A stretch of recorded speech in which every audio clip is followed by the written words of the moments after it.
छुट्टी के दिन भी मैं सो रहा था, सोते सोते दिन चला गया। फिर मैंने अचानक से आँख खुली और फिर जैसे मैंने उठा मैं सोचा यार कुछ तो करना है यार लाइफ में, सब मेरी लाइफ की एल लग चुकी थी। फिर मैं उदास रहने लगा, यार क्या होगा यार, मेरा यूट्यूब चैनल भी स्ट्राइक आ गया है। इस यूट्यूब चैनल में जो कुछ सोच रहा हूँ उससे पूरा अलग ही हो रहा है, जो लाइफ में गोल सेट कर रहा हूँ वो भी अलग हो रहा है। मैं करूँ तो करूँ क्या, जाऊँ तो कहाँ जाऊँ मैं।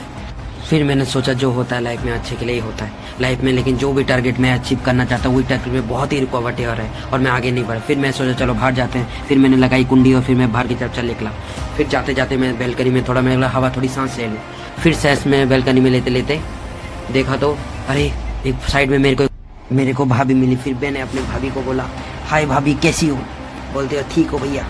फिर मैं चल निकला अपनी मंजिल के ओर। जैसे जैसे देखो मैं मंजिल के ओर जा रहा था, ये देखो मैंने अपने मंजिल के ओर पहले ही मैंने कदम लगाया। ये देखो लोग मंजिल के ऊपर चढ़ते हैं, मैं मंजिल के नीचे जा रहा हूँ। लोग ऊपर चढ़ते हैं सीढ़ी की तरक्की के लिए और मैं नीचे चले जा रहा हूँ क्योंकि मैं इतना गिर चुका हूँ अपनी लाइफ में। मैं क्या बताऊँ मैं कितना गिर चुका हूँ।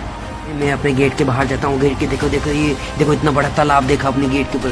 मैंने बोला इसके अंदर मच्छियाँ तैर रही होगी, तो मैंने फिर पास जाने की कोशिश की और देख रहा था ये तो मच्छर नहीं, ये तो गटर भर गया। और ठीक है लाइन का गटर, और इतना बड़ा दरिया था क्या बताऊँ। पूरी कॉलोनी में बाढ़ आ चुकी थी ये दरिया, और मैं देखते देखते ये दरिया में पार करके मैं जा ही रहा था। जाते जाते और एक देखो एक दूसरी जगह देखो यहाँ पे पूरी ये सब टूटी हुई है। फिर लोगों से मैंने पूछा ये लोग यहाँ पे हुआ क्या है। लोगों ने बोला यहाँ पे कल भूकंप आ गया था, मतलब इसी एक घर में भूकंप गिर गया था। बताओ कितना पाप किया होगा इस एक घर में, और इतना भूकंप हो गया और पूरा घर टूट गया। फिर मैं एक गटर के पास गया और एक गटर के पास सोचने लगा, एक पिक्चर की शूटिंग मैंने धूम पिक्चर में देख रहा था। ऋतिक रोशन ने साइड में बटन दबा के केमिकल से अंदर। फिर मैं भी ट्राई किया लेकिन हुआ नहीं। फिर मैं चल निकला मार्केट की। फिर मार्केट में देखता घूमते घूमते मजे ले रहा था। जाते घूमते घूमते देखा मैंने एक यहाँ पे सब तो नेपाली लोग, सब लोग नेपाल लोग के भैया लोग को देखा मैंने। नेपाल लोग को देख देख के जा रहा था, ये हमारे इंडिया पे पूरे कब्जा कर लिया है नेपाल लोग ने, क्या करे यार। फिर यार कुछ तो करना कम से कम। फिर मैंने देखा एक नेपाली भाभी को मोमो बना रही थी। मैंने उनको जाके पूछा भाभी आप इंडिया छोड़ने का क्या लोगे, आप इंडिया छोड़ दो।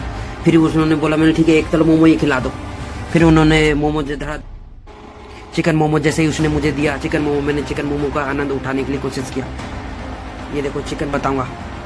फिर जैसे मैंने टेस्ट किया, मैं मोमो खाने के लिए सोचा, ये देखो मोमो तो बहुत ही टेस्टी और लाजवाब थे। मैंने बोला आपको कोई इंडिया छोड़ने की जरूरत नहीं, ये तुम्हारा देश है, हम आ गए जबरदस्ती यहाँ हमारे इंडिया में, सब कब्जा कर लो। मोमो का और 2 स्टॉल खोल दो, इतना वाव। फिर मैं मोमो में इतना डूब गया, मैं खाता रहा मोमो। मैं भूल ही गया मैं कर क्या रहा हूँ, मैं क्या मेरा मकसद क्या था, मैं भूल गया। और मैं मोमो में इतना मशहूर हो गया और मोमो मशहूर होकर खाते खाते रुका मैं सोचा मुझे भागना है। मैंने बोला मोमो पार्सल कर दो। मोमो पार्सल करके मैं लेके जल्दी भागा, क्योंकि अगर मोमो पार्सल नहीं करता तो जाते जाते मोमो गिर जाता और मेरा नुकसान होता था। इसलिए मैंने मोमो को पार्सल कराया। वहाँ से चलते 9 2 11 हो गया। जल्दी जल्दी भागा, वो लोग मेरे पीछे ही थे।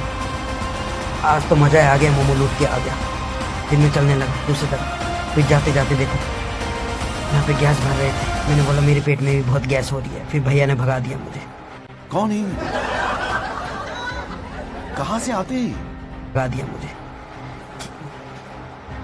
उनके पास जाके मैंने बोला भाई साहब मैं भी थोड़ा आग टाइप लूँ क्या। उन्होंने बोला ठीक है। मैं बोला मैं अपने पिछवाड़ा भी सेकना चाहता हूँ। फिर पिछवाड़ा सेकने के लिए मैं जैसे पिछवाड़ा सेकने के लिए भैया ने मुझे भगा दिया। फिर मैं वहाँ से भागता हुआ अपने घर के और निकला और मैं घर ही जा रहा था। देखा इस रास्ते पे तो बाढ़ आ चुकी है। रास्ते की हालत देखो कितनी खराब है। बोला लोगों से पूछा ये हालत रास्ते की, ऐसी हालत क्या होगा। बोलते कल रात को यहाँ पे बाढ़ आ गया था, इसी रास्ते में बाढ़ हमेशा आता रहता है। तो फिर मैं जैसे तैसे करके ये आगे एक स्विमिंग पूल आया, फिर वहाँ से मैंने संपल हो गया। फिर मैं अपने घर के ऊपर चल निकला उठे गए। फिर जाते जाते देखा तो एक अचानक से मेरे अंदर एक हादसा हो गया। एक बिल्ली ने मेरा रास्ता काट लिया था। मैंने उस बिल्ली को बोला अरे ये बिल्ली कहाँ है, तो मैंने उसको भागा दिया, मार के भगा दिया बिल्ली को।